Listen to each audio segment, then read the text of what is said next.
Welcome back to the Principles of Economics. Today we're going to be covering the central idea of economics, which is choice, scarcity, and interaction. It's a description of how people behave, which is very powerful in terms of the subject of economics. In fact, I like to think of it as the mantra of economics, and that is people make choices with scarce resources, and then they interact with other people in markets and other places when they make these choices.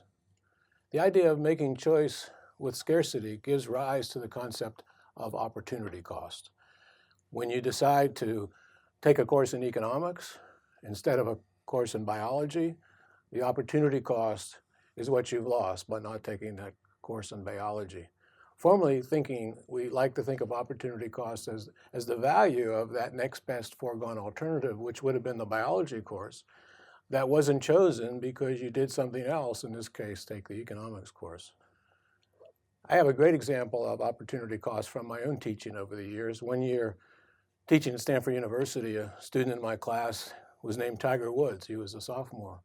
And he learned about opportunity cost so well that he dropped out of Stanford and joined the Pro Golf Tour, recognizing how significant the opportunity cost of going to college was. But there's many other examples of things like, should I go to college? Should I not go to college? Should I take a course? Should I not take a course? Should I take this job or not that job? This is a picture which involves an enormous number of opportunity costs made. It's a picture of President Obama with a lot of entrepreneurs and CEOs in the Silicon Valley area. You see Mark Zuckerberg sitting next to Barack Obama and Steve Jobs next to Barack Obama. Both of those people, those entrepreneurs, Mark and Steve, they decided not to go to college or drop out of college to start businesses. That was an opportunity cost they saw was too great. Across is Larry Ellison, a founder of Oracle. He also dropped out of college to work in business. But there's many other people around that table who made a different choice.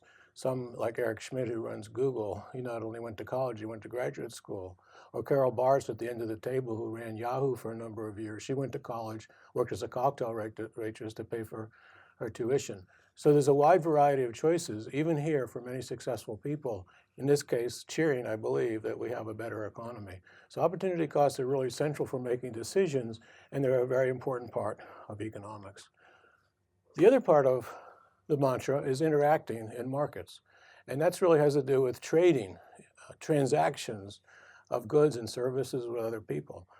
And consumers do that, producers do that. It's an enormous benefit, gain that we call it. And you can see it in everyday life. You suppose Andrew has tickets to a football game and Olivia has tickets to the championship basketball game or a soccer game, or whatever it is. And they each have 2 tickets, but they'd like to go to both games. Well, they can just trade a football ticket for a basketball ticket, and they'll be in much better shape. Actually, every day you see this kind of thing happening. In fact, I have an example right here in the class of Thomas and Tilke about a gain from trade that they have. Tilke has 2 hats. They both say I love economics or I love economists, their favorite hats. And Thomas has 2 pairs of sunglasses. They're very beautiful sunglasses, but it's going to be a very sunny day today. And while it's possible for Tilke to wear 2 hats, and it's possible for Thomas to wear 2 pairs of sunglasses, they could be better off if they did a little trade. And so maybe there could be a trade of sunglasses for hats, where Tilke gets a pair of sunglasses to go with her hat, and Thomas gets a hat to go with his sunglasses, and they've made numerous gains from trade, and they're ready to go out and enjoy themselves on this nice day.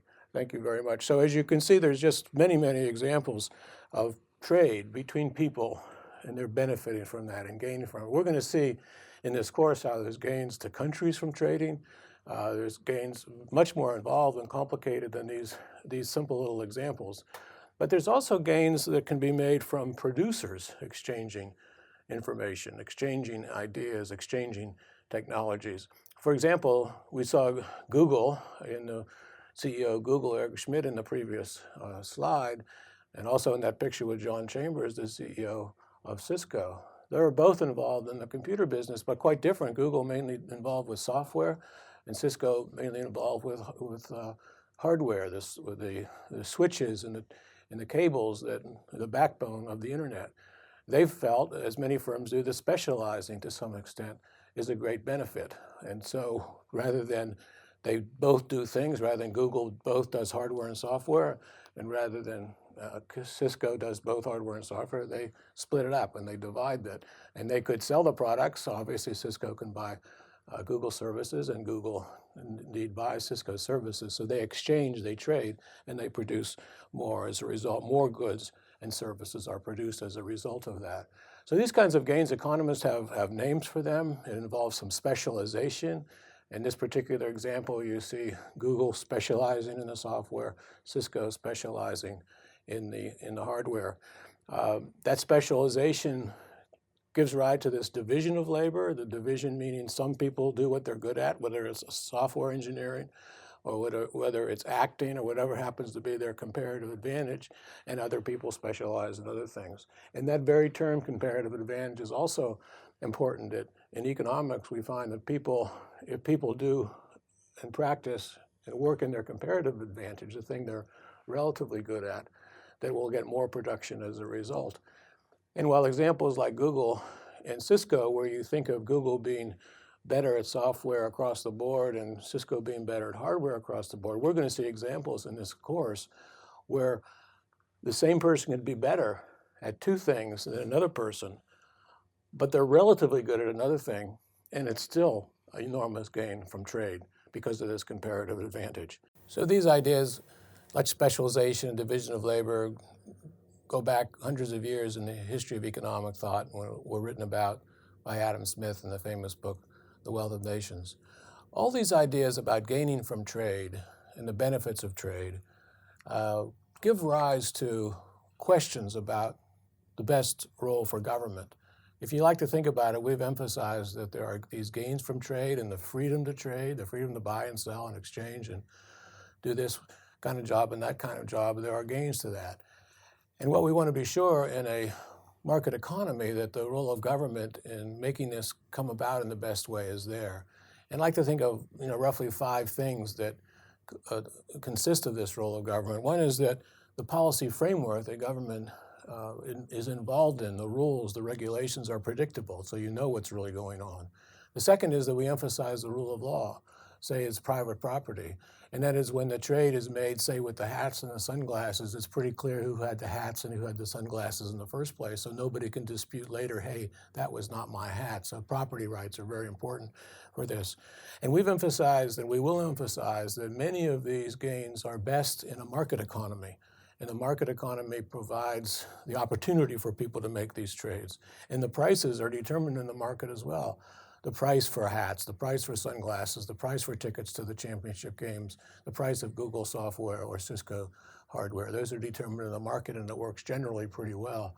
And I think the advantage in the way it really works well is it provides the right incentives for people. If price is too high, people won't do it. If wages are higher, then people will do that. So it provides incentives, the market system itself. Not everything always works perfectly, so there is certainly a role for government in addition to making sure these other principles take place. And sometimes, for example, the markets don't work very well. We call that market failure. There may be a reason where these gains from trade get thwarted because of monopolies or other restrictions that occur naturally in the market. So this market failure provides a role for government. And that's really the 5th thing to think about here when you're thinking about these gains from trade. But in addition, when you think about the role of government, sometimes you realize that government doesn't always do the right thing as well. So there's a possibility for government failure too. So when you think about this idea of choice, scarcity, interaction in markets, and the gains from all that, you see that there's a real question in economics. And one of the reasons economics exists as a field is to try to find out what should the role of government be in encouraging and this very good beneficial activity. Thank you. I'll see you next time.